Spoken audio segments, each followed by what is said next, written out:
Romanos capítulo 8, versículos 12 al 13.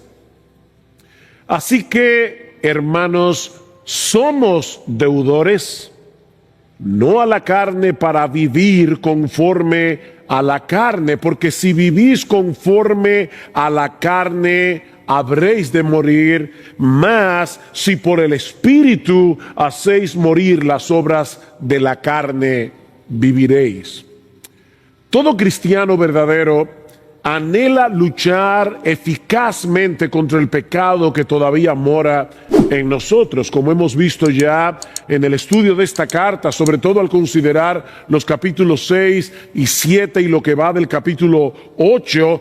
Todos aquellos que han sido justificados, todos los que han sido declarados justos en el tribunal de Dios, solo por gracia, solo por Cristo y solo por medio de la fe, también han sido santificados. Todo creyente verdadero ha sido libertado del dominio del pecado y está siendo progresivamente transformado conforme a la imagen de Jesús.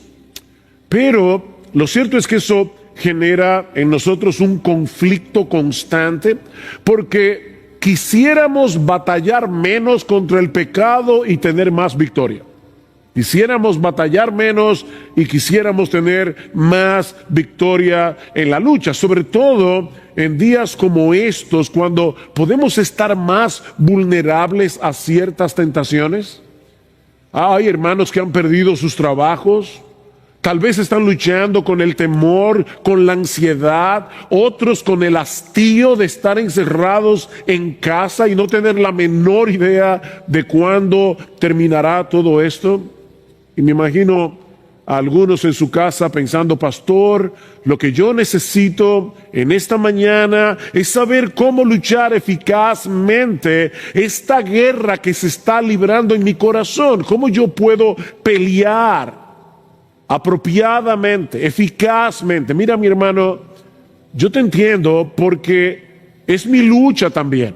Sin embargo, es necesario considerar el cómo, o mejor dicho, es necesario que antes de considerar el cómo podamos seguir profundizando en el qué.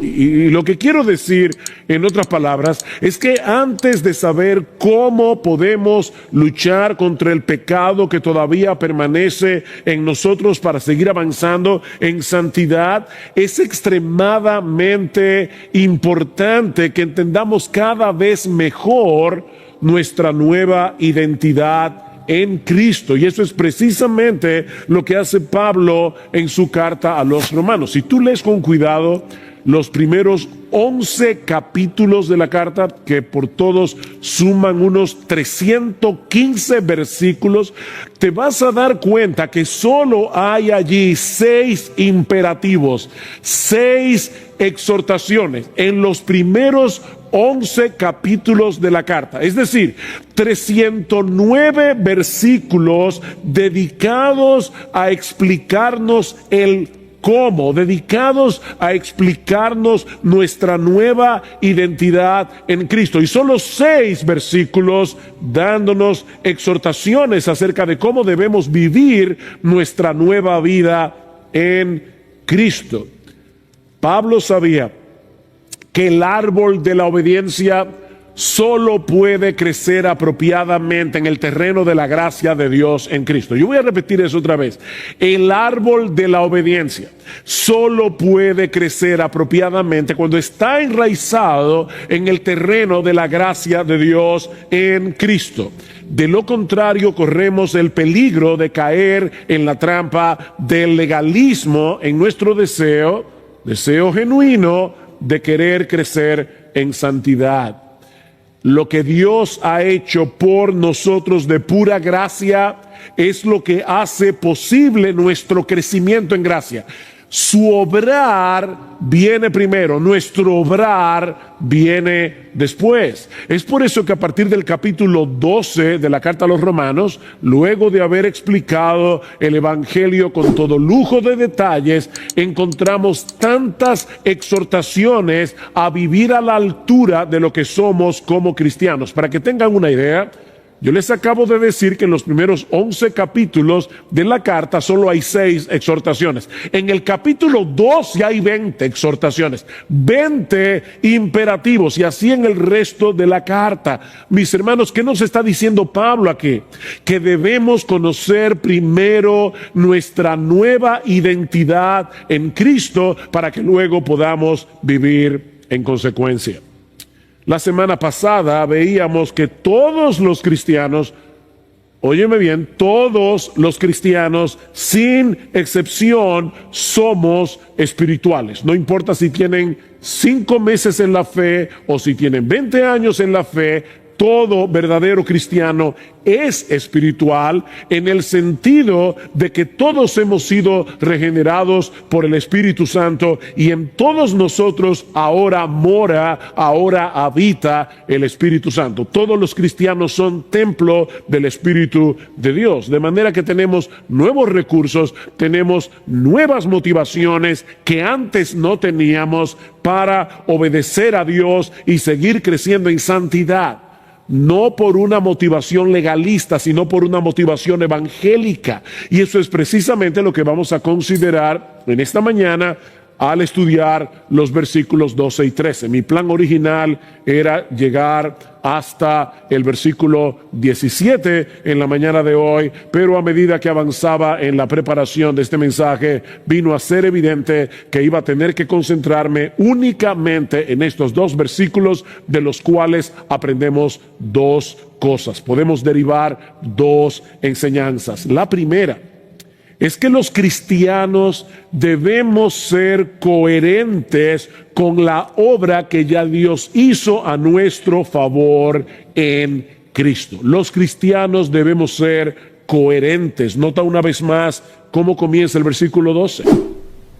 Así que, hermanos, somos deudores, no a la carne para vivir conforme a la carne, porque si vivís conforme a la carne habréis de morir. Aunque en este texto no hay una exhortación explícita, lo que Pablo nos está diciendo aquí es que debemos ser coherentes con la obra que ya Dios hizo a nuestro favor si somos cristianos, a través de la persona y la obra de Cristo. De ahí el así que con que Pablo introduce esta declaración. Y es como si Pablo nos estuviera diciendo, ya que no hay ninguna condenación para aquellos que están en Cristo Jesús, ya que el Espíritu Santo nos libertó de la esclavitud del pecado, ya que Él habita en nosotros para hacer posible nuestra obediencia a Dios, ya que ahora disfrutamos de la vida y de la paz de Dios,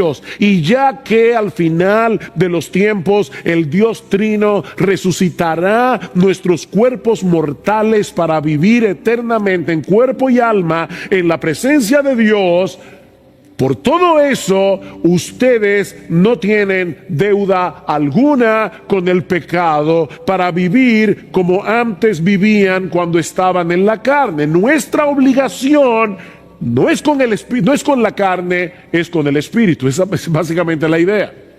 Así que ustedes no tienen una deuda con la carne, ustedes tienen una obligación con el espíritu. Y no olviden que Pablo se refiere a la carne aquí, no a la piel que recubre nuestros huesos y nuestros músculos. Pablo está hablando aquí de ese principio pecaminoso que domina a los incrédulos y que aún reside en el cristiano como un enemigo permanente que pone resistencia a nuestra obediencia a Dios. Los cristianos no somos carnales, como hemos visto ya, porque ahora el pecado ya dejó de ser nuestro rey, pero mis hermanos, todavía hay carnalidad en nosotros, una carnalidad con la que tenemos que luchar día tras día. El pecado todavía permanece en nosotros, y no como un volcán desactivado. No. Es como un enemigo que se introduce sigilosamente, astutamente en nuestros deseos y ambiciones con el propósito de llevarnos de nuevo al terreno de la obediencia. Mis hermanos, el pecado es muy astuto como para revelar de entrada sus verdaderas intenciones. Él no nos hace ver que su meta es destruirnos, apartándonos de Dios, que es la fuente de todo bien y de toda bendición. No, el pecado se presenta como alguien que quiere ayudarnos a tener una vida más divertida, una vida más emocionante. Alguien me recomendó recientemente un libro escrito por Jared Wilson con un título sumamente sugestivo. Se titula El Evangelio según Satanás. 8 mentiras acerca de Dios que suenan como si fuera la verdad. Ese es el evangelio de Satanás. Mis hermanos, el diablo tiene su evangelio, que no es otra cosa que una distorsión del verdadero evangelio. No olvides que dice en 2 Corintios capítulo 11 que el diablo se disfraza como un ángel de luz. Pensemos por un momento en un creyente que está siendo tentado a cometer adulterio. Si pudiéramos hacer una lista de los beneficios de engañar a nuestras esposas, según la lógica del diablo, los beneficios del evangelio diabólico. Recuerden que la palabra evangelio es una buena noticia. Bueno, ¿cuál es la buena noticia? La buena noticia, entre comillas, que el diablo le presenta a un creyente para cometer adulterio, según la lógica retorcida de Satanás.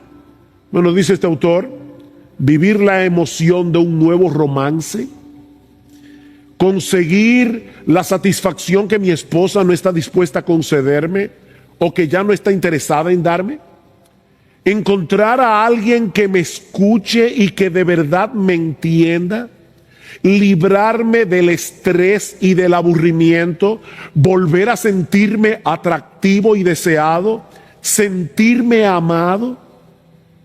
Tal vez esta persona no se arroje de inmediato en los brazos de otra mujer, pero comienza a considerar la posibilidad de un romance, comienza a disfrutar el flirteo. Todavía él no se cree capaz de desobedecer a Dios, él no se cree capaz de romper sus votos matrimoniales, pero poco a poco se va enredando en esta relación hasta que un día se encuentra ya inmerso en una relación adúltera. Y mis hermanos, ningún cristiano es inmune de caer en este pecado o en cualquier otro. Mira el ejemplo de David. A menos que se aplique cada día la lógica del evangelio para contrarrestar la irracionalidad retorcida del pecado, que muchas veces nos parece más lógica que la lógica de Dios. Y eso es precisamente lo que Pablo nos está llevando a hacer en este pasaje. Él nos está ayudando a pensar correctamente, haciéndonos ver que nosotros somos deudores, pero no a la carne, para vivir conforme a la carne. No tenemos ninguna deuda con el pecado que todavía mora en nosotros. No tenemos una sola razón para hacerle caso. Mi hermano, recuerda lo que el pecado produjo en ti cuando todavía estabas bajo su control y cómo te hubiera destruido si Dios no hubiera intervenido rescatándote de esa esclavitud. Alguien ha dicho que el pecado está tratando de destruirte desde el día que naciste. El pecado está tratando de destruirte desde el día que naciste. La pregunta es, ¿por qué te vas a unir con las fuerzas del enemigo y pagarle para tu propia destrucción? Eso es lo que Pablo está diciendo. ¿Cómo le vas a pagar al pecado para que siga armándose contra ti y destruirte, cediéndote a los impulsos pecaminosos de tu carne? Si alguna deuda de gratitud tenemos, es con el Dios Trino, que nos atrajo con cuerdas de amor a la cruz del Calvario. Ese Dios que nos unió en Cristo para que su justicia fuera su justicia. Ese Dios que envió la morada del Espíritu, nos hizo morada del Espíritu para que el pecado no pueda dominarnos a su antojo nunca más. Eso es básicamente lo que Pablo está diciendo. Aquí es el mismo razonamiento que encontramos en el capítulo 6 de Romanos, que estudiamos hace varias semanas atrás. Pablo les dice a los romanos: ¿recuerdan cuando ustedes eran esclavos del pecado? ¿Ustedes recuerdan eso?, pregunta Pablo. ¿Qué fruto teníais de aquellas cosas de las cuales ahora os avergonzáis? Porque el fin de ellas es muerte, dice Pablo. Mas ahora que habéis sido libertados del pecado, ya fuisteis libertados del pecado y hechos siervos de Dios, escuchen bien, tenéis por vuestro fruto la santificación y como fin la vida eterna. ¿Cuál es la meta del pecado? Destruirte. ¿Cuál es la meta de Dios? Darte vida. Porque la paga del pecado es muerte, dice Pablo, mas la dádiva de Dios es vida eterna en Cristo Jesús, Señor nuestro. Debemos ser coherentes con la obra que ya Dios hizo a nuestro favor, si somos cristianos, a través de la persona y de la obra de nuestro bendito Señor y Salvador Jesucristo. En vez de darnos el miserable salario que merecíamos por nuestros pecados, el Señor nos regaló, es una dádiva de Dios, la vida eterna a través de la muerte de su Hijo. Consecuentemente, dice Pablo, ahora tenemos como fruto la santificación y como fin la vida eterna. Esa es la lógica del Evangelio. Y eso nos lleva a nuestro segundo encabezado. Ya que Dios nos salvó para santificarnos y para darnos vida en abundancia, vida en Cristo, el verdadero creyente puede y debe hacer morir las obras de la carne en dependencia del Espíritu Santo. Vean el texto una vez más. Así que, hermanos, somos deudores, no a la carne para vivir conforme a la carne, porque si vivís conforme a la carne habréis de morir. Pero si por el Espíritu hacéis morir las obras de la carne, viviréis. Lamentablemente, algunos leen este versículo como si Pablo estuviera diciendo que un verdadero cristiano pudiera perder su salvación si comienza a vivir conforme a la carne, porque Pablo dice: si vivís conforme a la carne habréis de morir. Pero mis hermanos, eso es totalmente contrario a la enseñanza del resto de las Escrituras. La salvación es por gracia, no es por obras. Y es una salvación segura porque depende de la justicia de Cristo, que es imputada o puesta en nuestra cuenta por medio de la fe. Si la salvación se pierde, entonces a final de cuentas tú tienes que conservarla por tus obras. Entonces la salvación no es por gracia, la salvación es por obras. En el mismo texto que leímos hace un momento en el capítulo 6 de Romanos, Pablo nos dice que la muerte es la paga del pecado. Eso es lo que tú y yo merecimos. Pero la vida eterna no es meritoria. La vida eterna es una dádiva de Dios, dice Pablo, un regalo que Él nos otorga de pura gracia, gratuitamente en Cristo. Sin embargo, si una persona vive controlada por su carne, siguiendo sin freno los deseos y ambiciones de su naturaleza pecaminosa, que no es otra cosa que un deseo de buscar gloria para nosotros y hacer nuestra voluntad, se está engañando a sí misma si cree que es cristiana y va camino al cielo. Eso es lo que Pablo está diciendo. Pero si por medio del Espíritu estás haciendo morir las obras de la carne, estás luchando contra el pecado que todavía permanece en ti, porque deseas agradar a Dios por medio de tu obediencia, por gratitud, por todo lo que Él ha hecho por ti a través de nuestro bendito Señor y Salvador Jesucristo. Eso es un síntoma inequívoco de que estás espiritualmente vivo. John Stott, el comentarista, lo pone de esta manera: hay un estilo de vida que lleva a la muerte y hay un tipo de muerte que lleva a la vida. Hay un estilo de vida que lleva a la muerte eterna.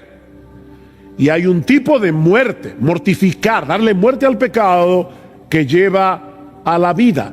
El cristiano, como dice Pablo en Romanos capítulo 6, versículo 11, es alguien que ha muerto al pecado, pero que está vivo para Dios.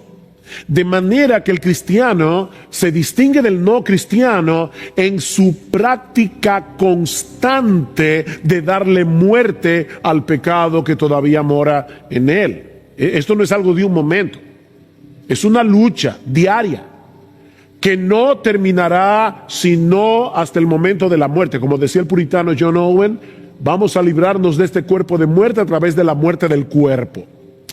Y es interesante notar la manera como el apóstol Pablo plantea esto aquí en el versículo 13. Porque por un lado, Pablo nos dice que tú y yo somos responsables de darle muerte al pecado.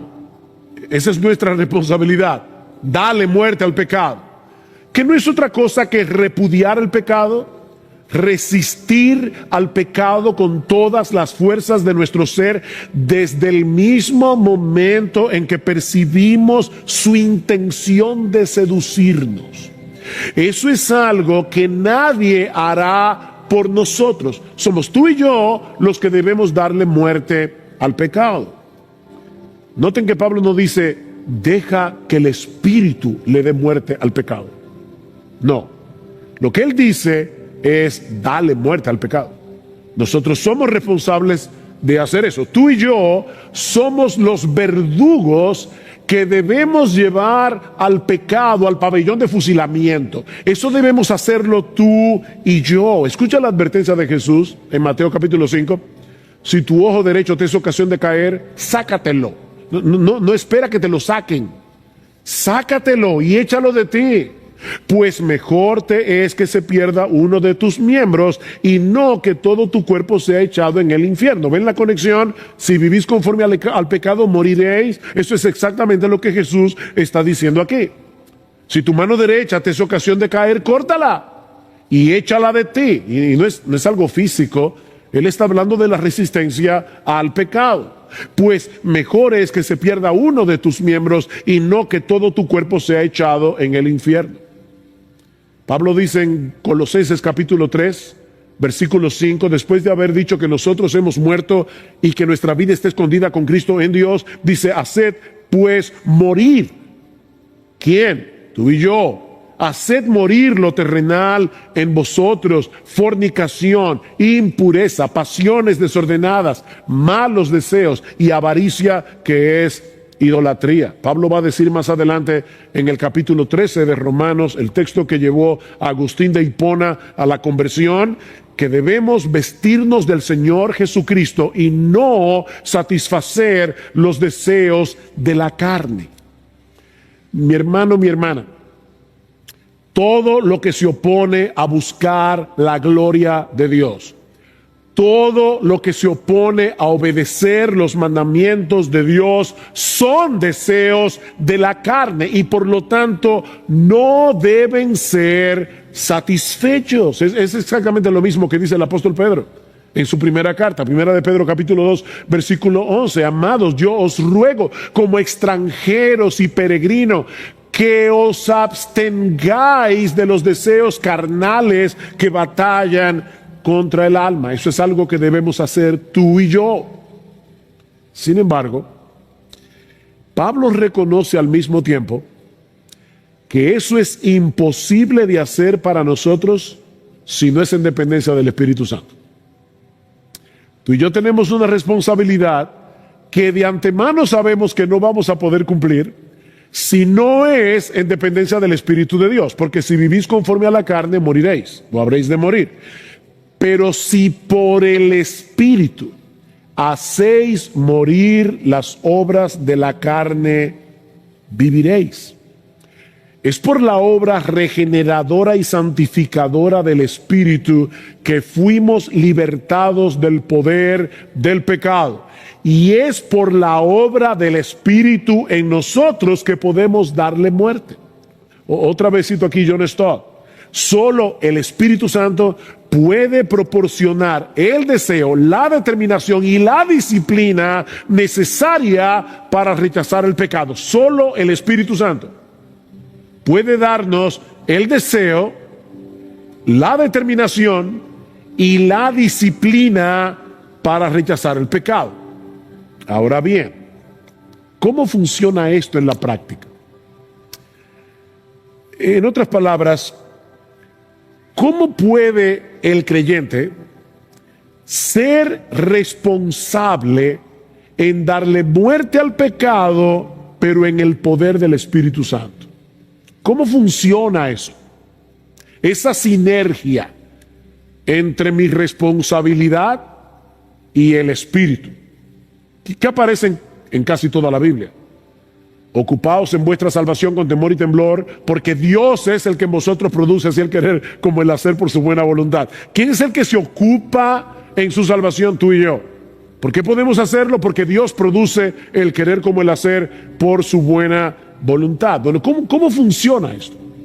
Bueno, en primer lugar, reconociendo ambas realidades en nuestras vidas si somos cristianos, la presencia del pecado y la presencia del Espíritu. Reconoce eso, ambas realidades. La razón por la que Pablo nos exhorta a hacer morir las obras de la carne es porque él reconoce la realidad de la presencia del pecado en nuestra vida. Mi hermano, nunca,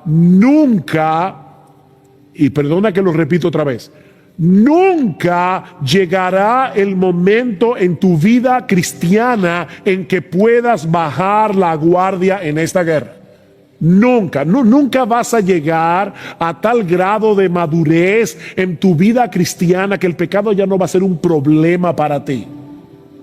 Otra vez cito aquí a John Owen, que habló de este tema tan ampliamente y tan sabiamente, un ministro puritano del siglo XVII. John Owen decía, escuchen esto con cuidado: el pecado nunca está menos quieto que cuando parece estar más quieto. Voy a repetir eso.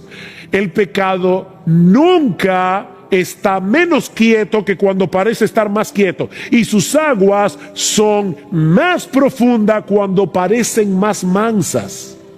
Lo que él está tratando de advertir es que el creyente que se siente satisfecho con su vida espiritual, que no está percibiendo la guerra del pecado contra él, está en peligro. Está en peligro. No está consciente de la maldad que hay en su propio corazón.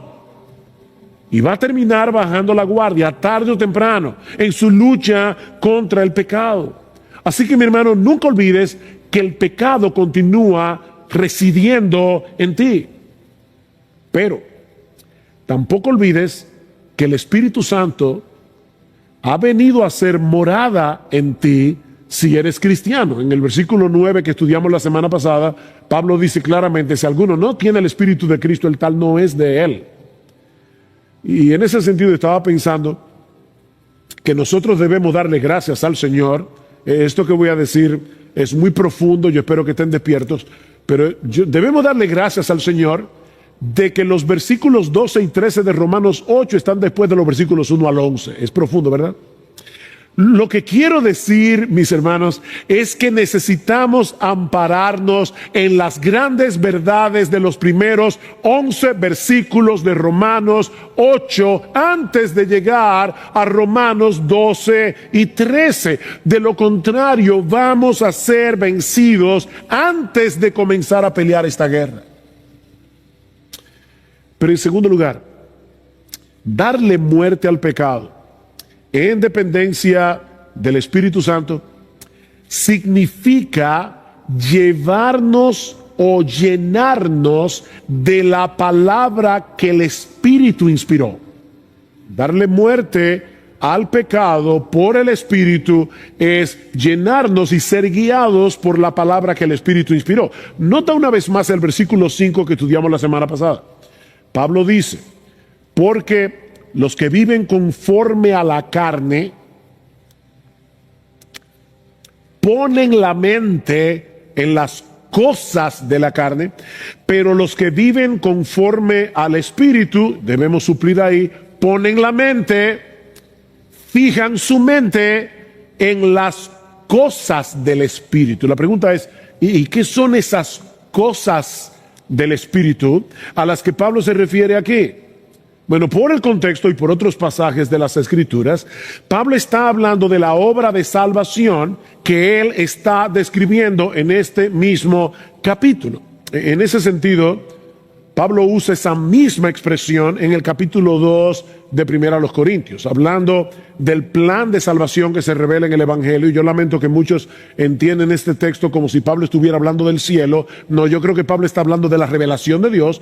Pablo dice, citando Isaías capítulo 64, versículo 4, cosas que ojo no vio, ahí está la palabra cosas otra vez, cosas que ojo no vio, ni oído oyó, ni han subido en corazón de hombre, son las que Dios ha preparado en el plan de redención para los que le aman.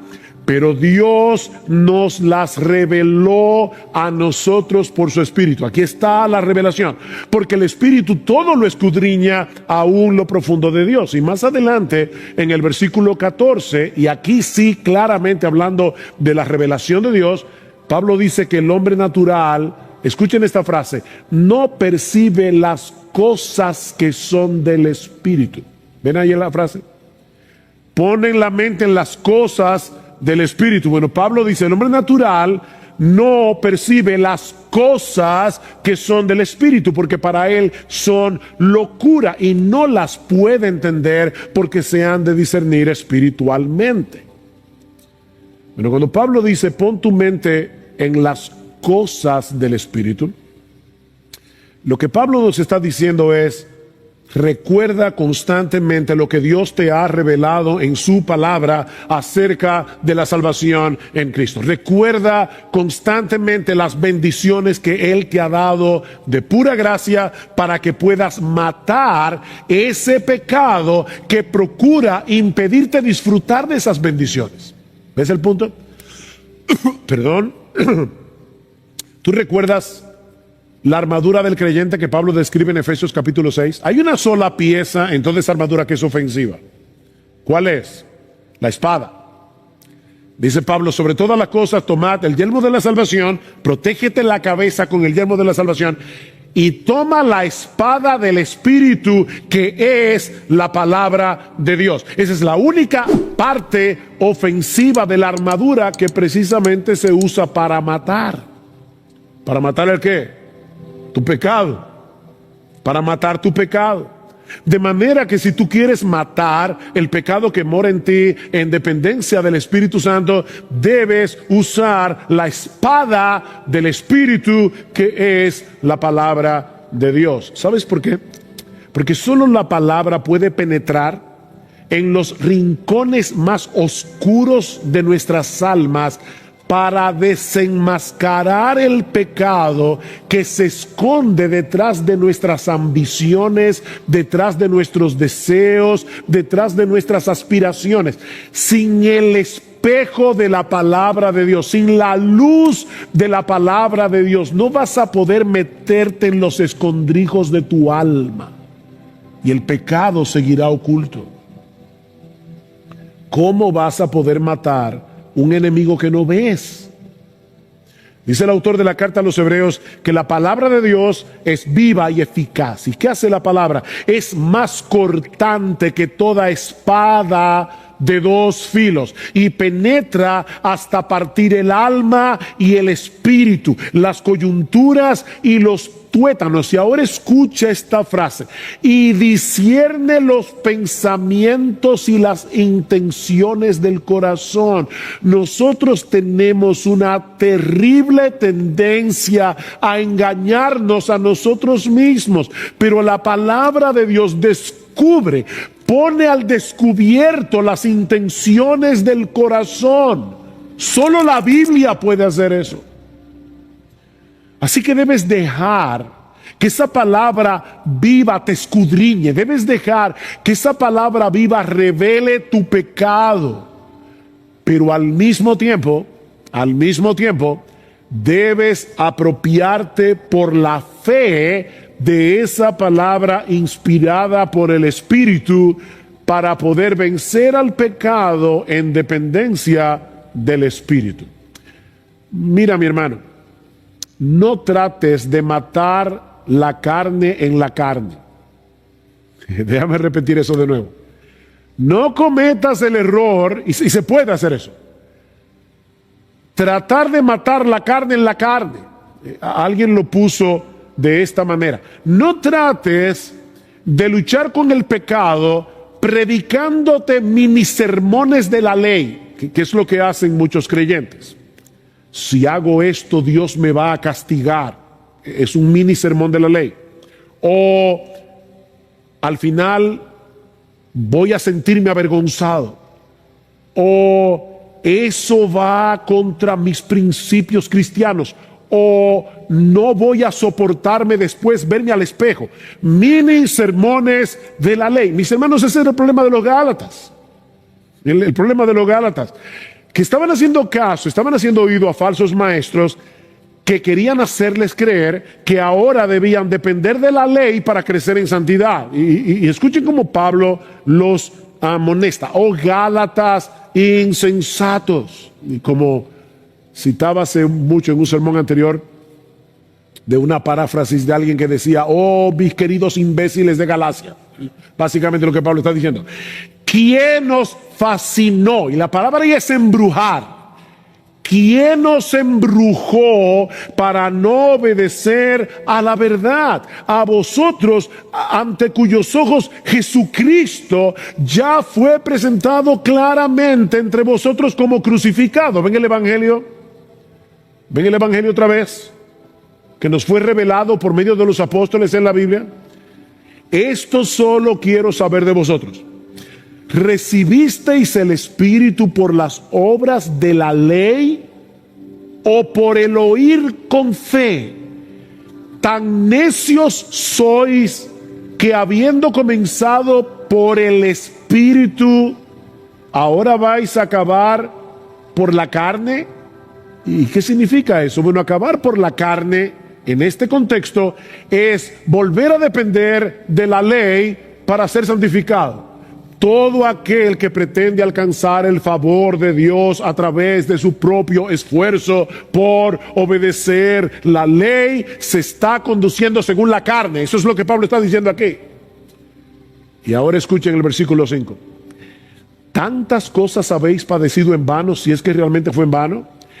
Aquel pues que os suministra, noten que no dice suministró, es presente. Aquel que os suministra el Espíritu y hace maravillas entre vosotros, ¿lo hace por las obras de la ley o por el oír con fe? Bueno, la respuesta que Pablo espera de sus lectores es muy obvia.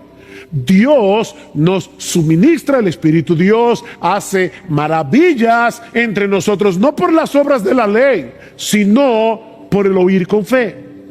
Así que no se trata únicamente de leer la Biblia, se trata de apropiarte de ella por la fe. El diablo se vale de la mentira para llevarnos al pecado. Pero Dios nos ha provisto de la verdad de su palabra para que podamos exponer la mentira del pecado y darle muerte. Esa es la espada del Espíritu. Seguramente muchos creyentes estamos luchando con el temor, con la desesperanza en estos días. ¿Qué pasa si me quedo sin trabajo? ¿Qué pasa si uno de los míos se enferma del COVID? ¿Qué pasa si esta cuarentena se prolonga y yo acabe perdiendo la paciencia y comportándome de una manera que maltrate a mi familia y que sea de un mal testimonio para el Evangelio? Son temores que vienen a nuestras almas en momentos como estos. Bueno, mi hermano, lo que te estoy diciendo es: aférrate a la palabra de Dios. Aférrate a lo que Dios nos ha revelado en su palabra. Créelo por fe. Créelo. Sabemos por la Escritura que nuestro Dios es bueno, que para siempre es su misericordia. Sabemos que Él es soberano, que Él está en control. Sabemos que todas las cosas obran para bien, todas las cosas obran para bien, para aquellos que han sido llamados conforme a un propósito muy particular, y es conformándose a la imagen de su Hijo. Y Él usa las pruebas, Él usa las aflicciones para hacer eso. Mira, si en medio de esta cuarentena nos sentimos exhaustos, física, emocional, espiritualmente, eso no elimina la realidad de lo que nosotros sabemos de las Escrituras. Nosotros sabemos que las misericordias del Señor jamás terminan. Eso no depende de cómo tú te sientas. Eso depende de la fidelidad de Dios. Las misericordias del Señor jamás terminan, pues nunca fallan sus bondades. Nuevas son cada mañana. No importa cuánto dure esta cuarentena, no importa cuánto dure esta pandemia, las misericordias del Señor seguirán renovándose cada mañana, porque grande es su fidelidad. Nosotros sabemos que si bien somos débiles, nos cansamos, perdemos a veces el deseo de levantarnos por la mañana, nuestro Dios no desfallece ni se fatiga con cansancio. Él da esfuerzo al cansado. Él multiplica las fuerzas del que no tiene ninguna. Si ahora yo te pregunto, ¿tú crees eso? ¿Tú crees eso? Porque es por medio de la fe en lo que Dios nos ha dicho en su palabra que el Espíritu Santo obra en nosotros. El Espíritu Santo no anula tu capacidad de razonar. ¿Ves? Él no te santifica sin tomarte a ti en cuenta. Él lo hace a través de ti. Y lo que Pablo está diciendo es, deja que el Espíritu de Dios obre en tu vida, confiando tú, no en tus sentimientos, no en las circunstancias, sino confiando en su palabra. Es como un bote. La labor tuya y mía es, por la fe, levanta las velas y deja que el viento sople. Pero eres tú que tienes que levantar la vela confiando en el Señor. Eres tú que tienes que traer a tu mente las promesas de Dios. Eres tú quien tienes que predicarte mini sermones, pero no de la ley, sino del Evangelio. Predícate mini sermones de la palabra de Dios. Tal vez estás luchando contra un pecado que te parece tan atractivo que tu lucha se ha vuelto agónica y has perdido toda esperanza de tener victoria. Yo sé que yo me entregué, yo no puedo con ese pecado. Óyeme, yo no estoy hablando aquí de ser tentado, yo estoy hablando de caer, porque tentados vamos a ser hasta que nos muramos. Hay pecados que desaparecen de nuestras vidas en el momento de la conversión, hay pecados con los que vamos a luchar hasta el día que cerremos nuestros ojos en esta tierra. Bueno, ¿tú has perdido toda esperanza en vencer ese pecado? Bueno, mira una vez más lo que Dios te ha concedido en Cristo.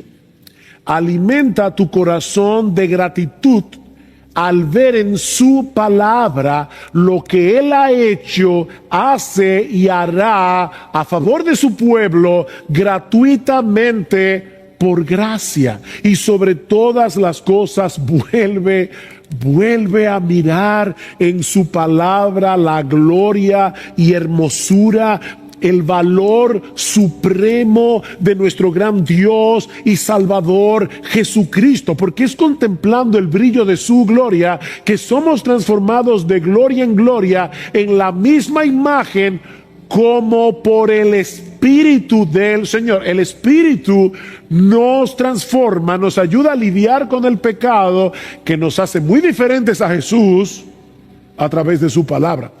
¿Qué dice Cristo en Juan capítulo 14? Él me glorificará. Yo voy a enviar al Espíritu, Él me glorificará. La labor del Espíritu al inspirar este libro es glorificar a Jesús, de principio a fin, desde Génesis hasta Apocalipsis. ¿Para qué? Para que contemplando el brillo de su gloria en este libro inspirado por el Espíritu, nosotros seamos transformados de gloria en gloria en la misma imagen como por el Espíritu del Señor. Solo podemos pelear esta batalla en el poder del Espíritu Santo. Y eso no es otra cosa que descansar por fe en lo que Él nos ha revelado en su palabra. ¿Te sientes agotado? ¿Exhausto? Ya no puedes más. Pero déjame contarte una historia. Y con esta historia concluyo. Es la historia del paralítico en el estanque de Betesda. Juan capítulo 5. Llevaba 38 años en esa condición. Y Cristo viene y le pregunta, ¿tú quieres ser sano? Esa es una pregunta extraña. Si alguien hubiera estado ahí diría, pero claro que quiere ser sano. Pero Cristo sabía, y esto es una especulación mía, lo admito, pero creo que es una especulación que tiene cierta base por el texto, que este hombre no solo sufría parálisis en sus pies, sino también en su voluntad. Él no solo estaba paralizado de sus pies, estaba paralizado en su voluntad. ¿Tú quieres ser sano? Después de 38 años en esa condición, probablemente este hombre habría perdido toda esperanza. Pero entonces Cristo le dice, y aquí viene la parte fantástica de esta historia, levántate, toma tu camilla y anda. Por supuesto, lo que Jesús le está pidiendo era imposible. Él no podía hacer eso, él no tenía la capacidad de hacer lo que Jesús le está mandando a hacer, como tú y yo no tenemos capacidad en nuestras propias fuerzas de luchar contra el pecado. Pero aún así, él decidió levantarse confiando en las palabras de Jesús. ¿Y sabes qué pasó? Quedó completamente sano de su parálisis. Mi hermano, ¿tú quieres matar el pecado que mora en ti? ¿Tú quieres matar el pecado? Porque de no ser así, tú no eres cristiano y vas camino al infierno. Eso es lo que Pablo dice aquí. Si vivís conforme a la carne, habréis de morir. Y está hablando de la muerte eterna en el infierno. Si tú no quieres matar el pecado, si tú quieres seguir regodeándote en tu pecado, si tú amas tu pecado más de lo que amas a Dios, no te engañes a ti mismo, tú no eres cristiano. Tú no eres cristiano. Tú necesitas venir a Cristo en arrepentimiento y fe, confiando únicamente en Él, confiando únicamente en su obra de redención para el perdón de sus pecados y para obtener de pura gracia el don de la vida eterna en Cristo. Pero si tú eres cristiano, si en el fondo de tu corazón tú anhelas agradar a Dios, es una guerra, es una lucha, tú anhelas agradar a Dios por medio de tu obediencia, movido por la gratitud de su obra en Cristo, mi hermano, levántate en el poder del Espíritu Santo, confiando en su palabra, y dale muerte al pecado que mora en ti. Resista al pecado que mora en ti. Y cuando seas vencido por alguna tentación, porque vas a ser vencido, vuelve al trono de la gracia y arrepiéntete de haber ofendido a tu Señor. No es que perdiste la salvación y ahora la estás ganando de nuevo. No, tú eres el hijo que ha ofendido a su padre y vienes a Él a renovar tu relación de amor con Él. Vuelve al trono de la gracia. Arrepiéntete de haber ofendido a tu Señor, confiando en que si confesamos nuestros pecados, Él es fiel y justo para perdonar nuestros pecados y limpiarnos de toda maldad. Y vuelve al campo de batalla para seguir peleando, sabiendo que estamos del lado del vencedor y que algún día esta guerra terminará para siempre cuando estemos en la bendita presencia de nuestro Dios, contemplando y deleitándonos en su gloria por los siglos de los siglos. Toma de nuevo la espada del Espíritu, que es la palabra de Dios. Vuelve al campo de batalla y sigue peleando. sigue peleando día tras día. Somos pecadores rebeldes, merecemos la condenación de Dios por causa de nuestros pecados. Pero mis hermanos y amigos que están aquí en esta mañana, es sobre ese fondo negro de nuestra condición espiritual que el diamante del Evangelio brilla en todo su esplendor. La buena noticia que el Evangelio anuncia es que Dios no nos dejó en esa condición de miseria, en esa condición de condenación, sino que proveyó a través de Cristo un Salvador que nos libra del pecado y que nos libra de todas las consecuencias del pecado. Dios, el Hijo, la segunda persona de la Trinidad, se hizo hombre, vivió una vida de perfecta obediencia a la voluntad de su Padre y luego murió en una cruz como un criminal para pagar por todos nuestros pecados. Él recibió sobre sí mismo voluntariamente toda la ira de un Dios perfectamente santo, perfectamente justo, toda la ira que tú y yo merecemos por causa de nuestros pecados. Eso fue lo que vimos desde la mitad del capítulo 3 hasta el capítulo 5 de la carta. Cristo unió nuestras vidas con la suya por medio de la fe, de tal manera que ahora su justicia perfecta cuenta como nuestra en el tribunal de Dios. Somos justificados, es decir, declarados justos en el tribunal de Dios, únicamente por medio de la fe en Jesús. De ahí lo que dice Pablo en Romanos capítulo 5, versículo 1, por tanto, habiendo sido justificados por la fe, tenemos paz para con Dios por medio de nuestro Señor Jesucristo. No tenemos controversias con Dios, podemos morirnos tranquilos. Pero el asunto no termina ahí, sino que debido a nuestra unión con Cristo, y guarden esa frase en sus mentes en esta mañana, debido a nuestra unión con Cristo, todos los que han sido justificados también han sido santificados. Hemos sido libertados de la esclavitud del pecado, para que ahora podamos gradualmente ser transformados conforme al carácter de nuestro Señor Jesucristo. Eso fue lo que vimos en Romanos capítulo 6, capítulo 7, capítulo 8. Eso en sí mismo es abrumadoramente extraordinario.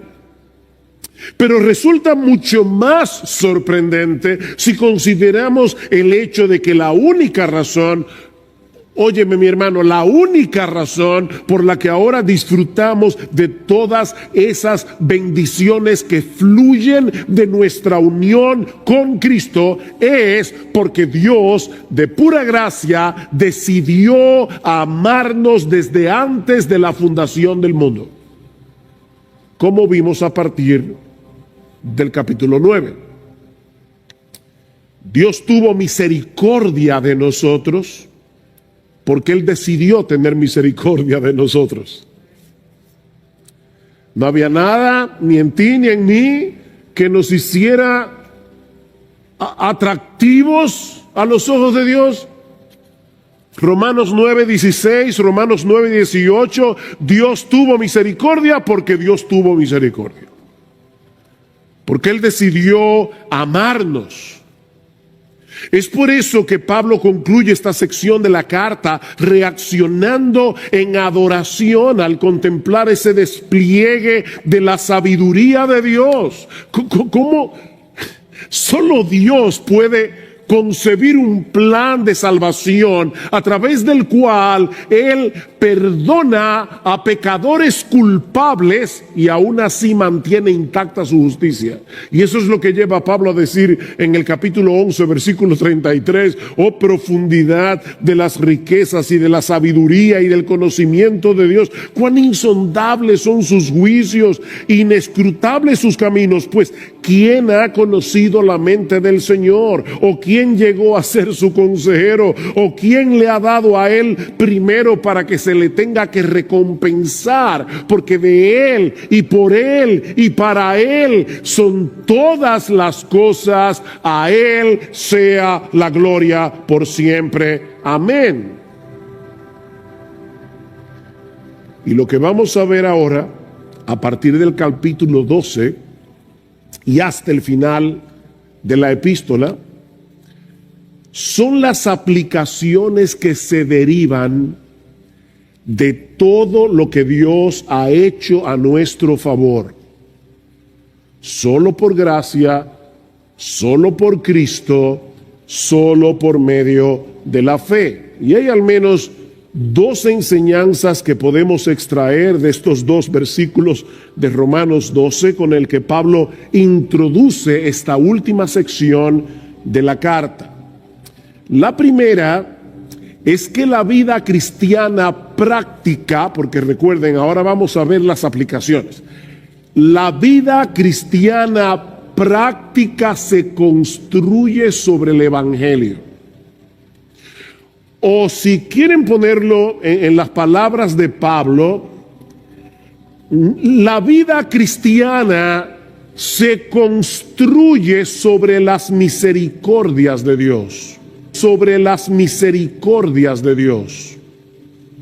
Vean una vez más el versículo 1. Por consiguiente, o como dice la Reina Valera del 60, así que, hermanos, os ruego por las misericordias de Dios que presentéis vuestros cuerpos como sacrificio vivo y santo, aceptable a Dios, que es vuestro culto racional. Esta exhortación no aparece en un vacío, ni todas las que vamos a ver a partir de ahora en la serie de Romanos. No son exhortaciones que aparecen en un vacío. Están relacionadas con todo lo que Pablo ha venido hablando del Evangelio en los primeros 11 capítulos de la carta. Primero el Evangelio, luego las exhortaciones. Y en este caso, mis hermanos, el orden de los factores sí altera el producto. Sí altera el producto. No podemos comenzar exhortando a las personas a que se comporten de cierta manera sin antes decirles lo que Dios ha hecho a nuestro favor en Cristo para hacer posible ese cambio radical en nuestras vidas. Primero el Evangelio, luego las exhortaciones. Mis hermanos, ese es el problema de los moralistas. Nosotros somos cristianos, no moralizadores. El problema de los moralistas es que sus exhortaciones a una vida buena no tienen ninguna base que la sustente. Los moralistas ponen el caballo detrás de la carreta, cuando debería ser delante, ¿verdad? Para que mueva la carreta. Los moralistas ponen el caballo detrás. De hecho, es interesante notar que en los primeros 11 capítulos de Romanos, los cuales suman en total 315 versículos, cuéntalos si quieres, 315 versículos. Allí solo aparecen 6 exhortaciones o mandatos. 6 mandamientos en 315 versículos. Pero a partir del capítulo 12, encontramos una exhortación tras otra sobre cómo vivir a la altura de nuestra nueva identidad en Cristo. De hecho, solo en el capítulo 12 hay 20 exhortaciones, más del triple que en los 11 capítulos anteriores. Otra manera de decir esto, y por favor no se preocupen, van a entenderlo porque al principio puede sonar un poco extraño, pero otra manera de decir esto es que en la gramática del Evangelio los indicativos vienen primero y los imperativos después. Si tú quieres hablar en el lenguaje de Dios, apréndete esta regla de la gramática celestial. Los indicativos primero y los imperativos después. Ahora, yo sé que hay muchos aquí que salieron del colegio hace ya unos cuantos años. Así que déjenme explicar a qué yo me refiero. En la gramática española se usa el verbo en modo indicativo para señalar un hecho. Por ejemplo, Juan tiró la pelota. El verbo está ahí en modo indicativo. Estoy relatando algo que sucedió. ¿Qué fue lo que sucedió? Que Juan tiró la pelota. Ahora, si yo digo, niños, escuchen, si yo digo, Juan, tira la pelota, ¿cuál es la diferencia? Que ahora yo no estoy relatando un hecho, estoy dando una orden, estoy dando un mandato. En ese caso, el verbo está en modo imperativo. Bueno, lo que estamos diciendo, mis amados hermanos, es que en el Evangelio los hechos de nuestra redención en Cristo vienen primero. Los imperativos, exhortaciones, mandatos que se derivan de esos hechos vienen después. Esa es la gramática de Dios. El Evangelio contiene exhortaciones, de hecho lo vemos en nuestro propio texto de hoy en la mañana, pero como bien señala el teólogo escocés Sinclair Ferguson, estas exhortaciones se encuentran enraizadas en el rico suelo de la gracia. Hay exhortaciones en el Evangelio, pero están enraizadas en el rico suelo de la gracia de Dios. Es por eso que Pablo aquí apela a las misericordias de Dios antes de exhortar a los creyentes a que presenten sus cuerpos como un sacrificio vivo. Y noten, mis hermanos, que Pablo menciona aquí las misericordias de Dios. Él pudo haber dicho, os ruego por la misericordia de Dios, pero no fue lo que dijo. Él dijo, os ruego por las misericordias de Dios, en plural. Mis hermanos, el diamante del Evangelio tiene tantas facetas que podemos pasarnos el resto de nuestras vidas meditando en todas las maneras en que Dios nos ha mostrado y nos sigue mostrando su misericordia. Nuevas son cada mañana. ¿Saben que los diamantes dependen de su precio por los cortes que tienen? Bueno, el Evangelio tiene muchos cortes. Es un diamante multifacético. Este es un tema que nunca se agota. Este es un tema que nunca se agota. Podemos meditar en las misericordias de Dios las 24 horas del día, los 365 días del año, y nunca llegará el momento en que nos quedemos en blanco, sin nada por lo cual agradecer a nuestro Dios por todo lo que Él ha hecho, por todo lo que Él está haciendo y por todo lo que hará, únicamente por causa de Jesucristo. Mira, mi hermano, esas misericordias comenzaron antes de que tú nacieras.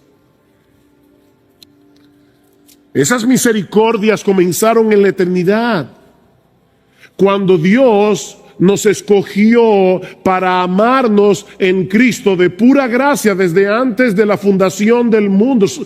Miren, solo meditar en eso es suficiente para pasar el resto de nuestras vidas glorificando a Dios y dándole gracias. Él te amó, te escogió por nombre, con nombre y apellido, para que tú seas de Él. Sobre todo, tomando en cuenta el hecho de que Dios conocía de antemano lo corrupto que sería nuestro corazón. Dios sabía de antemano, cuando nos escogió, que nosotros no lo íbamos a escoger a Él naturalmente. Y sabía de antemano el precio que Él iba a tener que pagar para rescatarnos de esa condición y reconciliarnos con Él. La vida de su precioso Hijo. Mis hermanos, en la misma medida en que nosotros entendemos la magnitud de nuestros pecados, así como la gloria y majestad de aquel que estuvo dispuesto a hacerse hombre y sustituirnos en la cruz para pagar nuestra deuda con la justicia de Dios, en la misma medida en que nosotros entendemos eso, estaremos preparados para darle a nuestro Dios la gloria que Él merece. Esa es la meta final de nuestra salvación, la gloria de Dios. Que nuestro Dios reciba toda la gloria por lo que Él ha hecho a nuestro favor en Cristo. Escuchen cómo Pablo lo va a decir más adelante en Romanos capítulo 15, en el versículo 7. Por tanto, aceptaos los unos a los otros, como también Cristo nos aceptó para gloria de Dios. Cristo nos aceptó para gloria de Dios. Pues os digo que Cristo se hizo servidor de la circuncisión para demostrar la verdad de Dios, para confirmar las promesas dadas a los padres y para que los gentiles glorifiquen a Dios por su misericordia.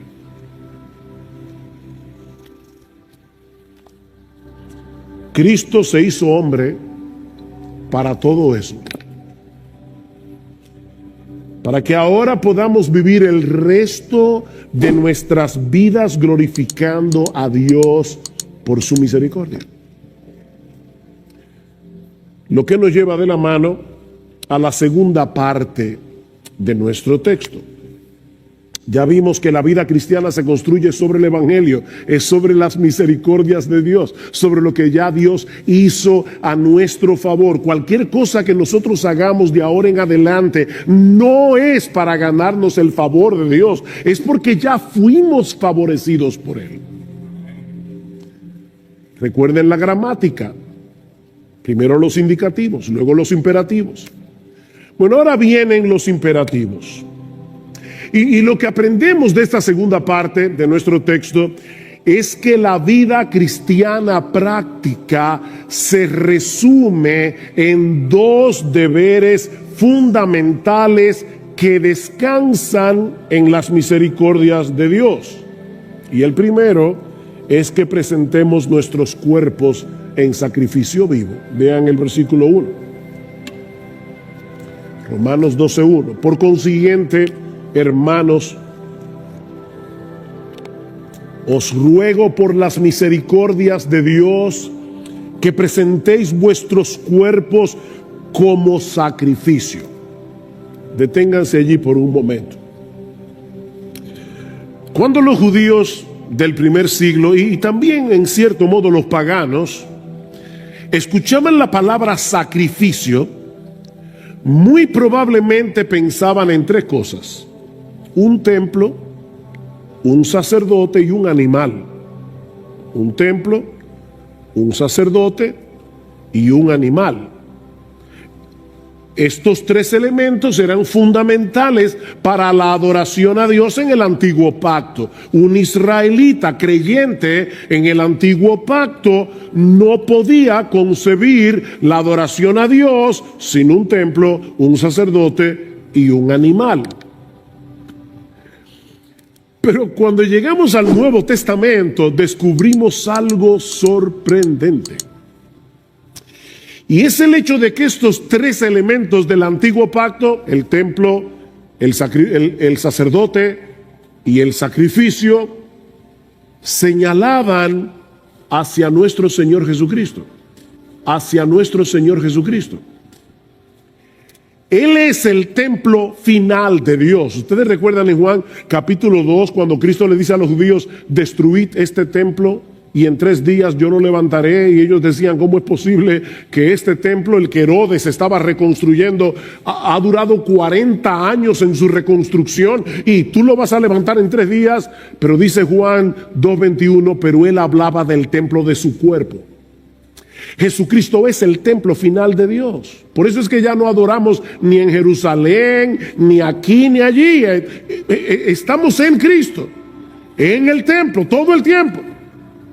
Pero al mismo tiempo, Él es el sacerdote y el sacrificio. Él es el sacerdote que en el altar de la cruz se ofrece a sí mismo como el Cordero de Dios que quita el pecado del mundo. Eso es lo que vemos en toda la carta a los hebreos. Él es el sacrificio final. Bueno, ahora Pablo se vale de esta misma terminología tan típica del Antiguo Testamento, escuchen bien, para señalar a los creyentes del nuevo pacto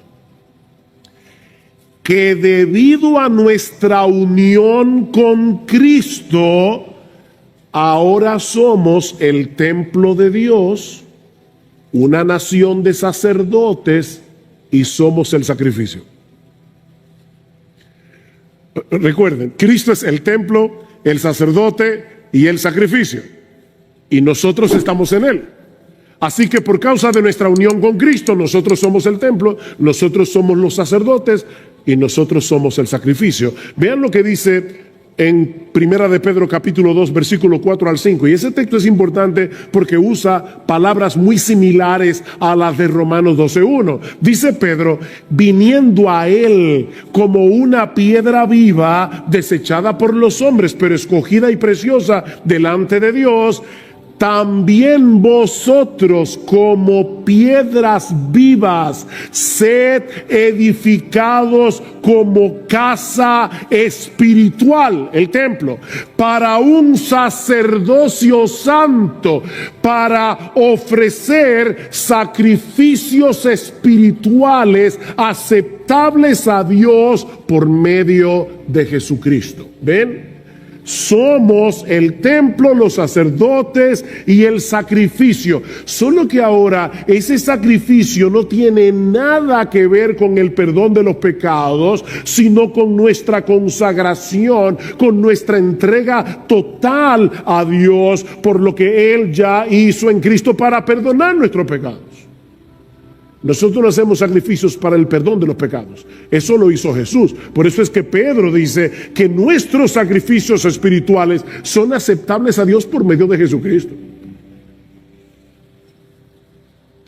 De manera que el sacrificio del que Pablo está hablando en Romanos capítulo 12, versículo 1, mis amados hermanos, es la entrega de todo nuestro ser como una manifestación de nuestra gratitud hacia Dios por todas sus misericordias. En vez de traer un animal para ser sacrificado como hacían los israelitas en el Antiguo Testamento, nosotros somos el sacrificio. Ese es el culto, dice Pablo al final del versículo 1, que ahora rendimos a Dios, la presentación de nuestros cuerpos como un sacrificio vivo. Hay una obsesión ahora con el cuerpo. Y eso no es nuevo, los griegos tenían esa misma obsesión. Una obsesión, los gimnasios son el nuevo templo de hoy, donde las personas van a adorar. Y yo no digo que todo el que vaya a un gimnasio va por eso. Yo estoy diciendo simplemente que hay personas que usan los gimnasios como un templo de adoración a su propio cuerpo. Hay una obsesión con el cuerpo. Y lo que Pablo está diciendo es, sí, toma ese cuerpo y sacrifícaselo a Dios. Esa debe ser tu obsesión. No las libras. El sacrificio, la consagración. Mis hermanos, la verdadera adoración en el nuevo pacto no consiste en algo que hacemos en un lugar determinado, en un día de la semana. Es la entrega total de todo nuestro ser con la determinación de hacer todo lo que hacemos para la gloria de Dios. Adorar a Dios no es algo místico. Estoy aquí.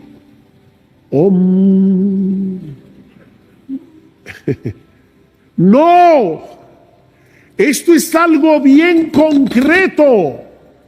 Entrega tu cuerpo es convertir en un acto de adoración todo lo que hacemos con este cuerpo. ¿Ven por qué yo les decía y oraba para que el Señor nos ayudara a tener un entendimiento más amplio de lo que significa ser cristiano?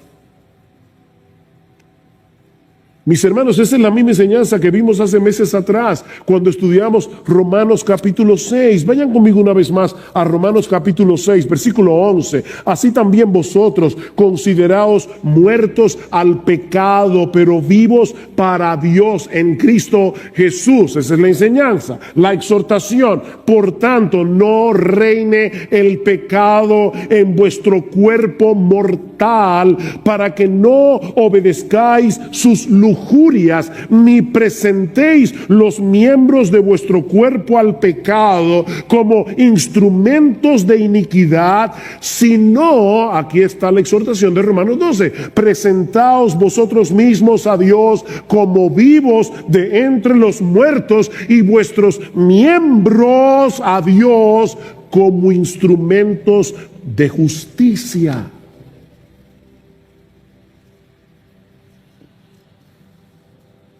Dice John Piper, lo que esto significa es que tú vas a convertir, todo lo que haces con tu cuerpo en una demostración de que Dios es tu tesoro. Deja que cada acto de tu cuerpo vivo muestre que Cristo es más precioso para ti que cualquier otra cosa. Que cada acto de tu cuerpo vivo sea una muerte para todo lo que deshonra a Jesucristo.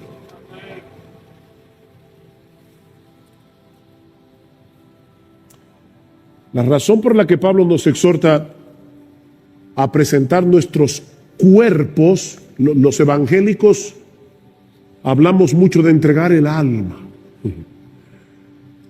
Vamos a salvar almas.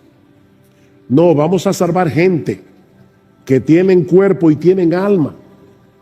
Y cuando Cristo salva, salva el cuerpo y el alma. No una sola cosa.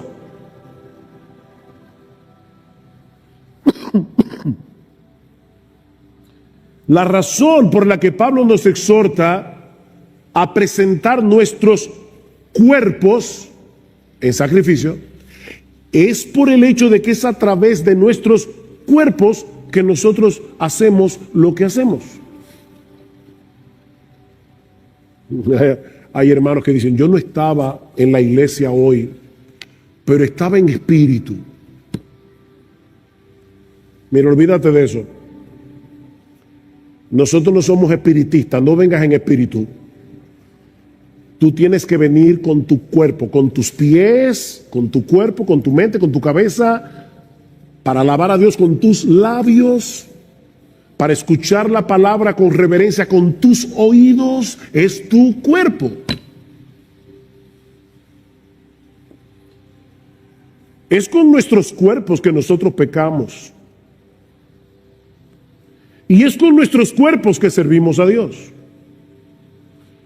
Y lo que Pablo nos está diciendo tanto en Romanos 6 como en Romanos 12:1 es que ese mismo cuerpo que antes habíamos entregado por completo al pecado, ahora que hemos recibido las misericordias de Dios, debemos entregarlo por entero al servicio de Dios como un acto de adoración. Es en ese sentido que Pablo dice en 1 Corintios capítulo 6, versículo 13, que nuestro cuerpo es para el Señor y el Señor es para el cuerpo.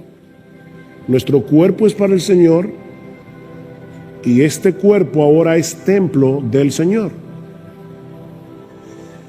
Templo del Espíritu Santo. Tenemos una nueva vida en Cristo que debemos vivirla procurando intencionalmente agradarlo a Él en todo lo que hacemos con nuestros cuerpos. Y Pablo le llama sacrificio porque se trata de algo que hacemos deliberadamente y que muchas veces resultará costoso y doloroso debido al pecado que todavía mora en nosotros. Córtate la mano, sácate los ojos.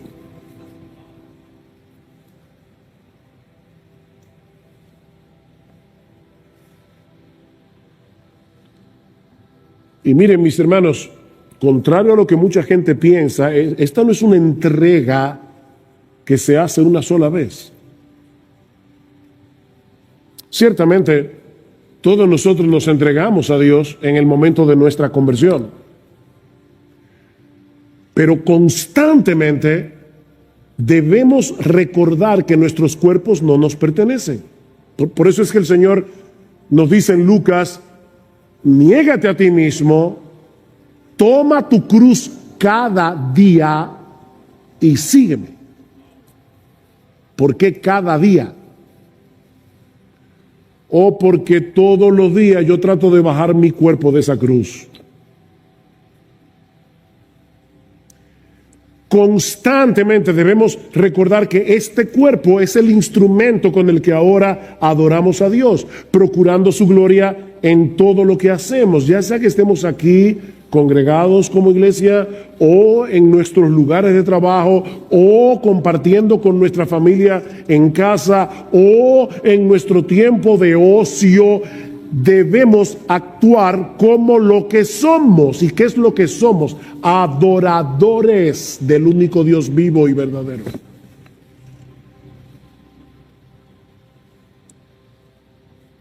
Alguien decía, me encanta esto.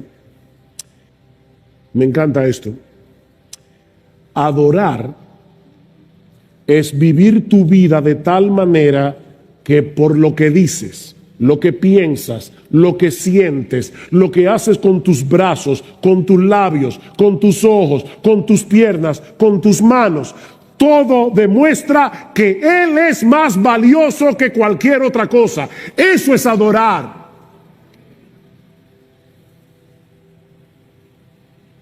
Y en ese sentido yo pienso, mis hermanos, que debemos tener cuidado al decir que nosotros venimos a la iglesia a adorar a Dios.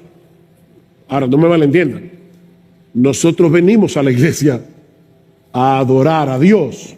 Eso es verdad. Pero yo creo que sería más preciso decir que nosotros venimos a la iglesia a continuar adorando. Eso es más preciso, porque supuestamente eso era lo que estábamos haciendo todo el resto de la semana. La diferencia es que ahora lo estamos haciendo como pueblo de Dios, en la presencia especial de Dios, en el día del Señor. Lo que ocurre en este lugar cada domingo debe ser una extensión de esa vida que vivimos el resto de la semana para la gloria de Dios. Somos adoradores que nos reunimos una vez a la semana juntos como iglesia para adorar. Pero éramos adoradores antes de llegar aquí.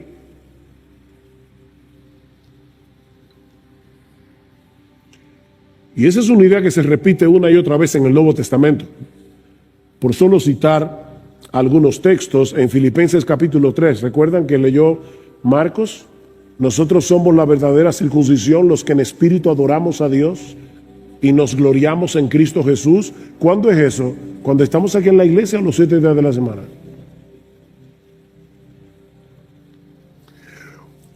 Primera Corintios 6. ¿O no sabéis que vuestro cuerpo es templo del Espíritu Santo, que está en vosotros, el cual tenéis de Dios, y que no sois vuestros? Somos templo 24/7. El creyente. Pues por precio habéis sido comprados. Por tanto, glorificad a Dios en vuestro cuerpo y en vuestro espíritu, los cuales son de Dios.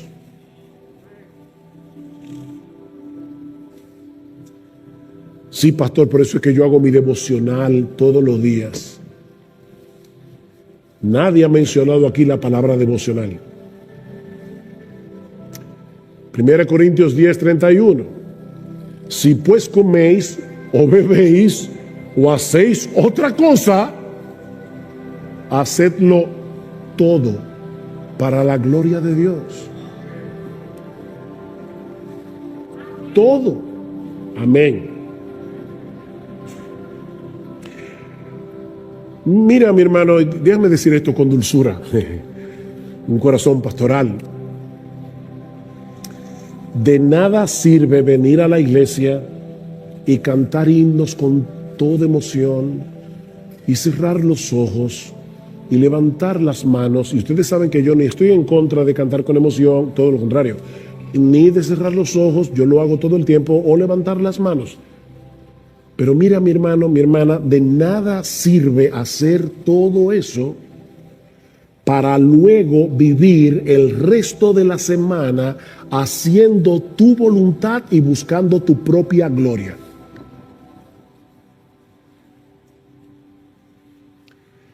La verdadera adoración es un estilo de vida. Es un estilo de vida.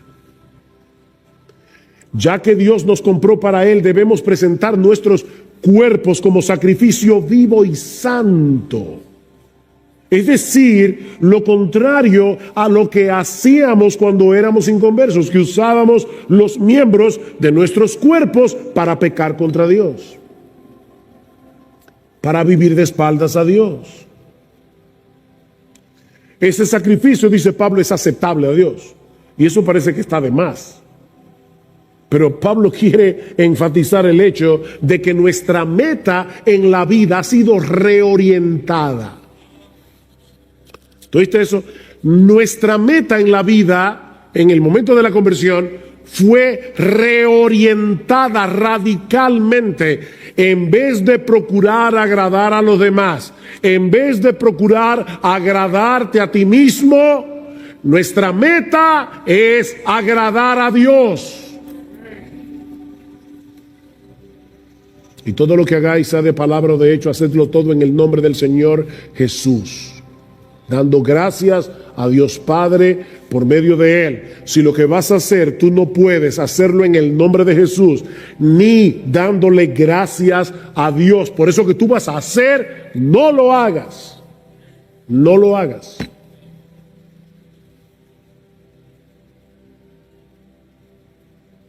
Eso es verdadera adoración. Y no lo hacemos, yo repito otra vez, para ganarnos el favor de Dios, sino porque ya fuimos favorecidos. Para ganarnos el favor de Dios, sino porque ya fuimos favorecidos. De pura gracia. Por eso es que Pablo dice al final del versículo 1 que eso es nuestro culto, la palabra es latría. Idolatría es adorar un ídolo. Bueno, esa latría solo se le debe a Dios. No a María, ni a los ángeles, ni a los santos. Solo a Dios. Y Pablo dice, esa es nuestra latría, nuestro culto lógicos, dice el griego, de donde viene nuestra palabra lógico. Es nuestro culto racional, es nuestro culto razonable. Mis hermanos, esa entrega total de todo nuestro ser es la única respuesta razonable a las misericordias de Dios. Es lo único razonable que tú puedes hacer, que yo puedo hacer. Dice un comentarista: una vez que tienes un entendimiento claro de la misericordia de Dios, cualquier otra cosa que no sea un sacrificio total y completo de ti mismo a Dios es completamente irracional.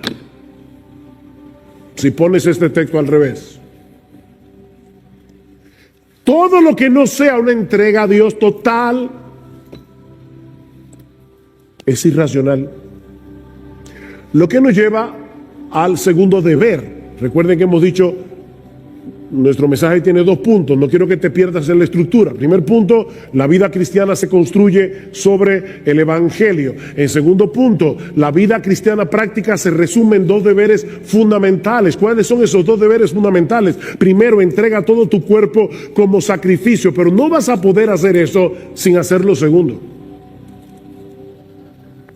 Debemos dejarnos transformar por la renovación de nuestra mente. Versículo 2. Romanos capítulo 12, versículo 2.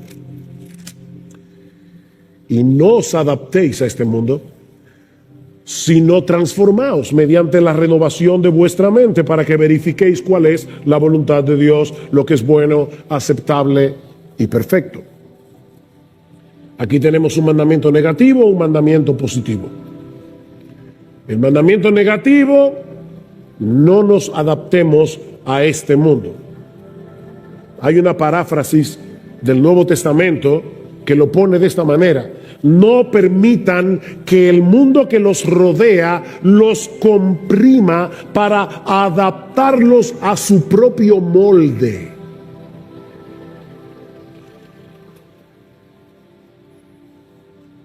Este mundo tiene un sistema de valores y de prioridades totalmente contrarios a Dios, y no es un mundo pasivo.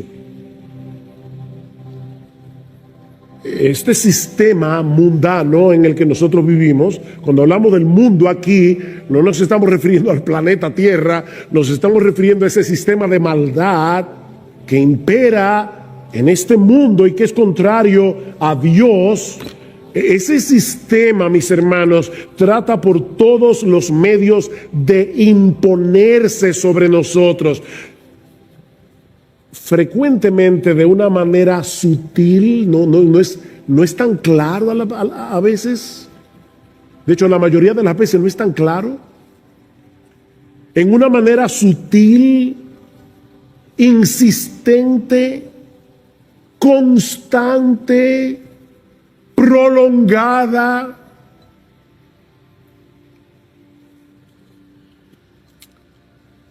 Una vez alguien le dijo a una hermana mayor de la iglesia, no de esta, no iglesia, no sé dónde, era una señora muy bondadosa, y alguien le dijo, usted es tan bondadosa y siempre trata de encontrarle el lado bueno a los demás, que hasta al diablo usted le encontraría algo bueno. Y dice ella, sí, su perseverancia. El diablo no se cansa. Él trata y trata y trata y trata y trata y trata de amoldarte a este mundo. Este sistema desprecia lo que verdaderamente tiene valor, la gloria y hermosura de nuestro gran Dios y Salvador Jesucristo, y al mismo tiempo exalta y valora aquello que es pasajero e intrascendente.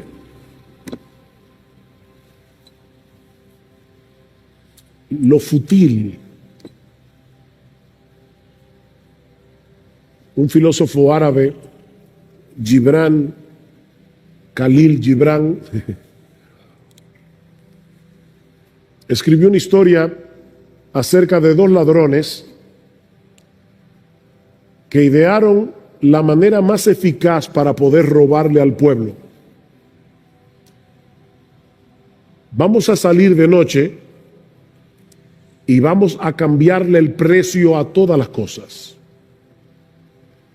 Lo que vale mucho le vamos a poner el precio menor, y lo que vale más le vamos a menos le vamos a poner el precio mayor. Y dice Gibran, desde aquella época el mundo está confundido.